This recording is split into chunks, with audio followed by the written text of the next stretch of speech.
Alors aujourd'hui, c'est le jour de la pré-rentrée. Je vous raconte pas comment je suis super stressée, j'ai envie de faire pipi toutes les 2 minutes. Mais bon, ça va aller, on est vendredi, il reste encore tout le week-end pour faire le point, si besoin. Bon allez, je vous fais un petit tour de classe. Bon non, allez, je vous en ferai un tout à l'heure un petit peu moins rapide. Alors, qu'est-ce que j'ai fait aujourd'hui? Alors déjà, je suis venue hier et j'ai installé, hop, ce qui est juste ici, c'est l'alphabet avec la belle écriture en cursif, en capitale, pour que les élèves puissent voir un exemple d'écriture. Et puis surtout, en dessous, il y a tout un tableau en liège sur lequel on va pouvoir accrocher des mots.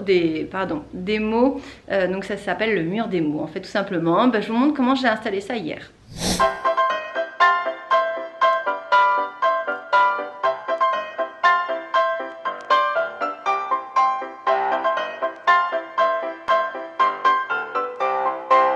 Alors, qu'est-ce que j'ai fait d'autre aussi hier? J'ai passé du temps avec ma décharge, on a bien discuté, c'était vraiment très intéressant. Alors, j'ai aussi installé une ficelle avec des passes à linge sur lesquels sont écrits des nombres, comme ça on pourra les déplacer avec les élèves.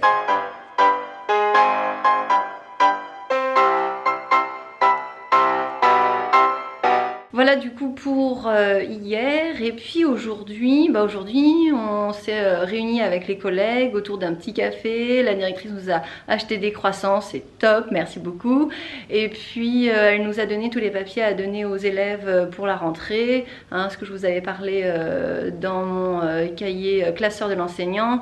Donc tout ce qui est fiche de renseignement, tout ce qui est pour les droits à l'image, les fiches de secours, enfin voilà, tous ces papiers là. Et puis on a aussi un cahier de liaison spécifique pour l'école, donc ça c'est vraiment super. Donc voilà, donc on a reçu ça, mais comme là elle est partie faire sa réunion avec tous les directeurs et l'inspecteur, donc on a le temps qu'elle revienne pour qu'on puisse discuter de toutes les choses que l'inspecteur nous demande pour cette rentrée des classes. Voilà, donc en attendant, on a continué à discuter avec les collègues des vacances, c'est sympa, ça permet un petit peu de les rencontrer, voilà, vraiment j'ai apprécié discuter avec elles avant de se mettre au boulot. Et bien après j'ai continué à coller toutes les choses que j'ai à coller dans mon cahier de devoirs. Il faudra vraiment que je vous présente ça parce que j'ai pas choisi cette année ni un cahier de texte ni un agenda, et j'ai créé mon propre agenda pour mes élèves. Et puis ensuite, ah oui, j'ai mis en place tous les ateliers que je vais faire demain et je vais vous montrer ça aussi tout à l'heure. Ah, ça donne. Ah oui. Ouais, je suis dans une région à orage ici. On a eu pas mal d'orage cet été. J'aime pas trop ça quand même. Puis il va falloir que j'aille chercher mes enfants là. Bon. Alors, c'est la fin de l'après-midi. Il pleut, il fait pas beau, il y a de l'orage. C'est triste. J'ai pas eu le temps de faire tout ce que je voulais, j'ai pas eu le temps de faire le tour de la classe, donc je reviendrai demain. C'est l'avantage d'habiter pas loin de l'école. Et puis je vous montrerai ça. Donc cet après-midi, qu'est-ce qu'on a fait? On s'est donc retrouvé avec les collègues et la directrice et on a fait le point sur tout le fonctionnement, surtout pour les premiers jours d'école. D'abord on a parlé des clés pour pouvoir faire le point, surtout pour les nouveaux arrivants, voir les clés qui manquent pour ouvrir les différentes portes de l'école. Ensuite, on a fait le point sur les horaires et puis on a parlé de l'aide personnalisée. Vu qu'on repasse à 4 jours, on a remodifié les jours ou les horaires de l'aide personnalisée. Puis on a parlé de la récréation, on s'est mis d'accord sur les services au moment de la récréation, qui est-ce qui surveillait aussi au moment de l'accueil. On a revu ensemble le règlement, donc les ballons, pas de ballons, les jeux, pas de jeux, les goûters, pas de goûters, le temps des toilettes, enfin voilà, on s'est mis d'accord pour toutes ces choses-là. Puis on a parlé du jour de la rentrée avec l'accueil des enfants et des parents dans la cour. On a parlé de la rentrée en musique qu'on a cette année. Ensuite, on s'est mis d'accord sur les dates et les horaires des réunions que l'on faisait avec les parents d'élèves pour éviter que les parents qui ont des enfants dans différentes classes se retrouvent avec des réunions au même moment. Donc ça a été assez vite, on s'est vite mis d'accord. On a aussi, la directrice nous a donné des dates de formation obligatoire qu'il y aura dans le courant du mois de septembre. Et puis tant qu'on était dans nos agendas, eh bien, on a terminé avec une note positive et on s'est fixé une date pour se faire un petit resto tous ensemble pour la rentrée. Donc très très sympa d'imaginer voir les collègues dans un espace un petit peu moins formel que l'école. Ça me plaît bien. Voilà, donc je repasse demain et puis je vous ferai tout le tour de la classe et je vous expliquerai surtout ce que je prévois pour la rentrée. Et voilà, on est samedi après-midi et je crois que ça y est, je suis prête. Enfin, que ma classe surtout est toute prête pour accueillir mes élèves lundi. Alors on va faire un petit tour de la classe ensemble, un petit peu moins rapide que hier. Allez, c'est parti!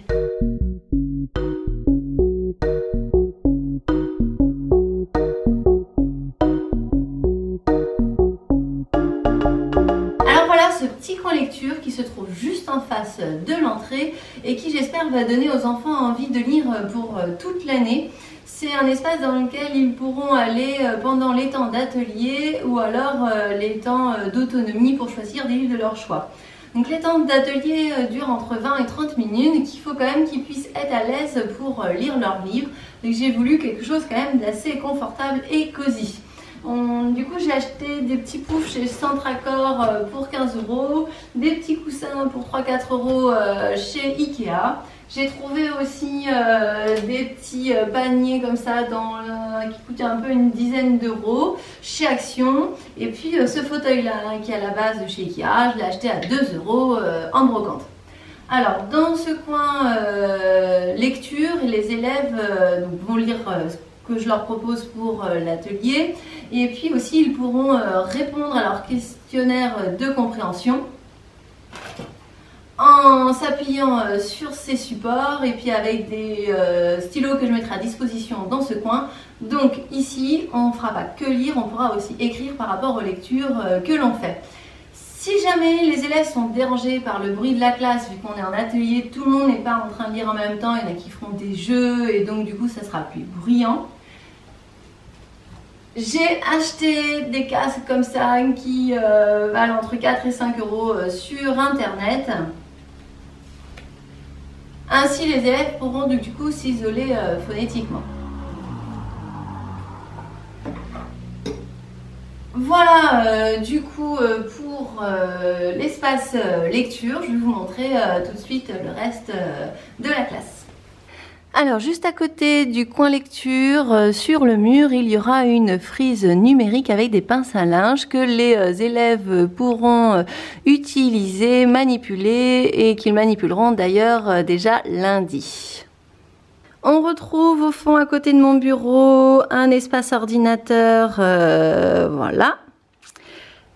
Ici, on a mon bureau. Il faudra que je fasse une petite vidéo sur l'organisation qui n'est pas encore terminée avec l'intérieur des tiroirs, l'intérieur de mon étagère. Un meuble qui n'est pas aussi encore organisé, dans lequel j'aimerais bien pouvoir classer et ranger les ateliers. Juste à côté, un autre espace pour un ordinateur et puis une table. Alors, sur cette table, on peut écrire avec des feutres ardoise. J'ai mis un film Velleda que j'ai collé et agrafé en dessous. C'était vraiment une vieille table, donc je me suis permis de le faire.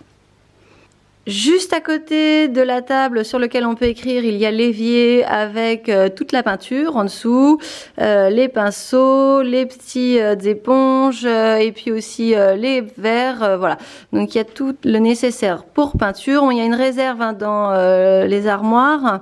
Et puis à côté, ça va concerner aussi tout l'art visuel avec des crayons, des feutres, des feuilles de brouillon, des choses comme ça.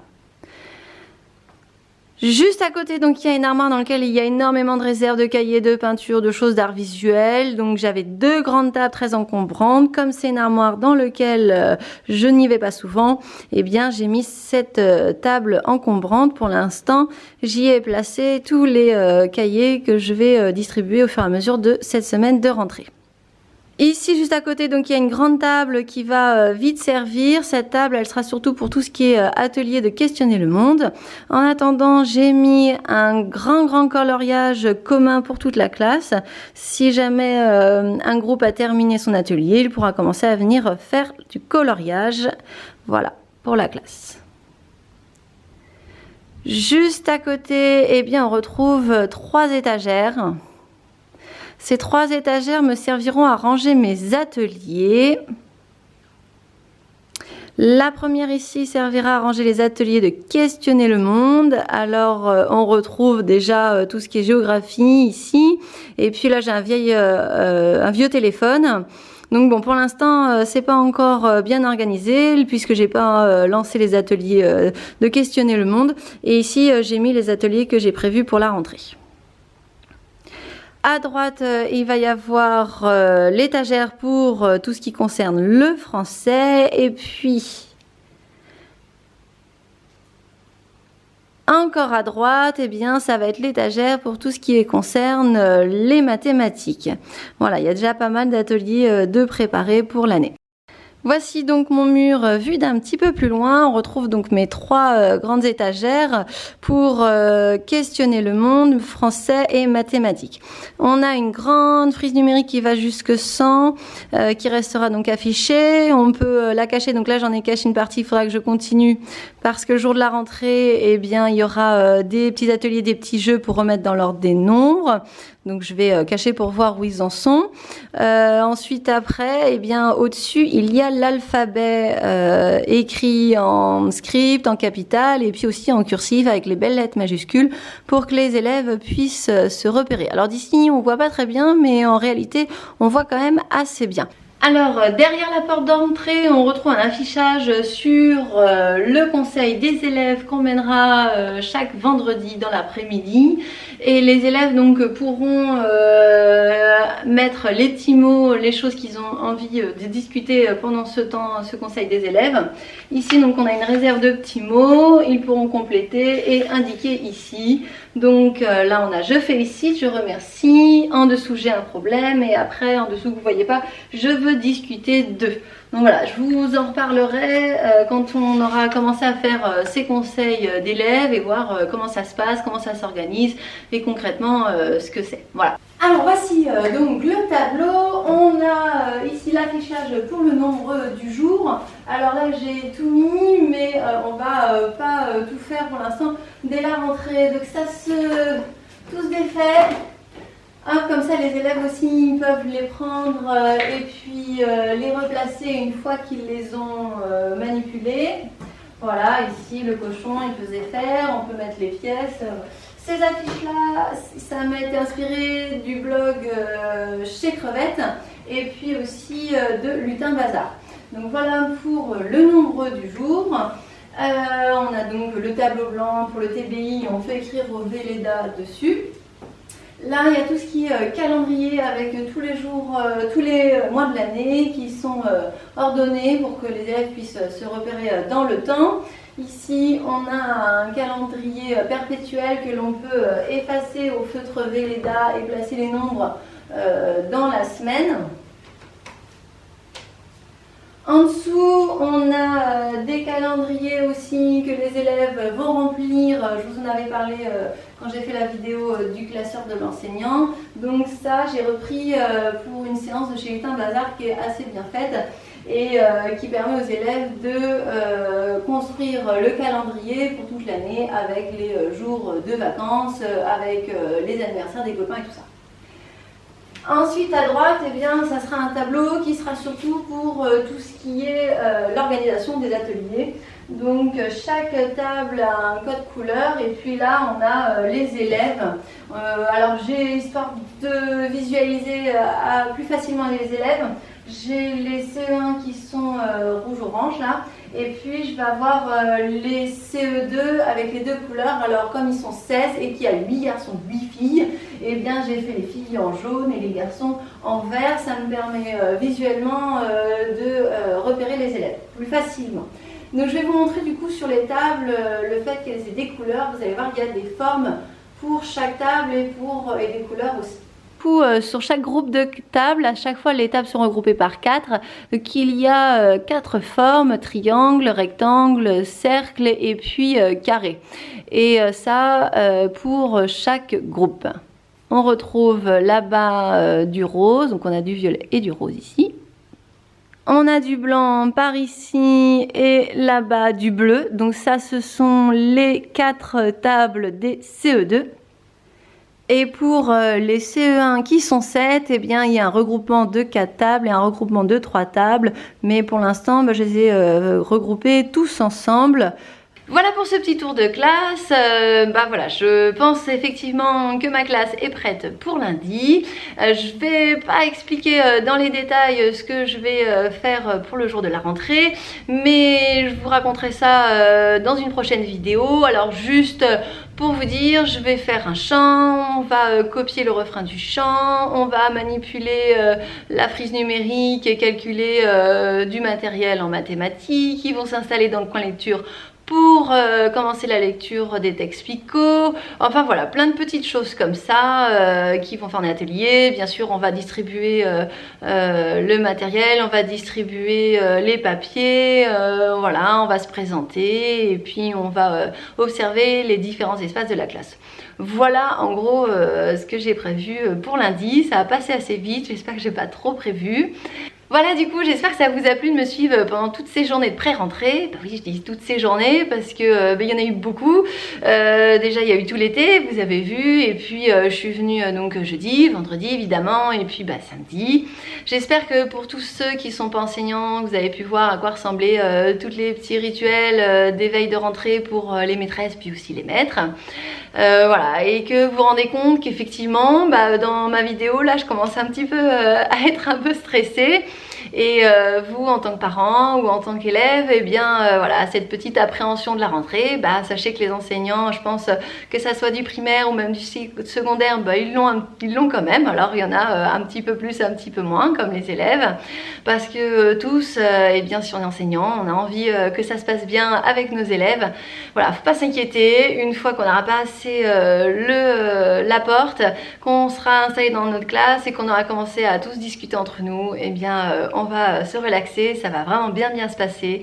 On va passer une bonne année. Et puis voilà, j'ai hâte de vous raconter du coup tout ce qu'on aura fait la semaine prochaine.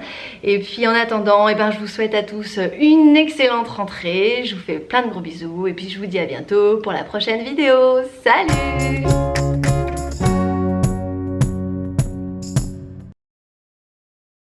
Ça m'énerve, j'arrive pas à le régler. C'était bien tout à l'heure pourtant.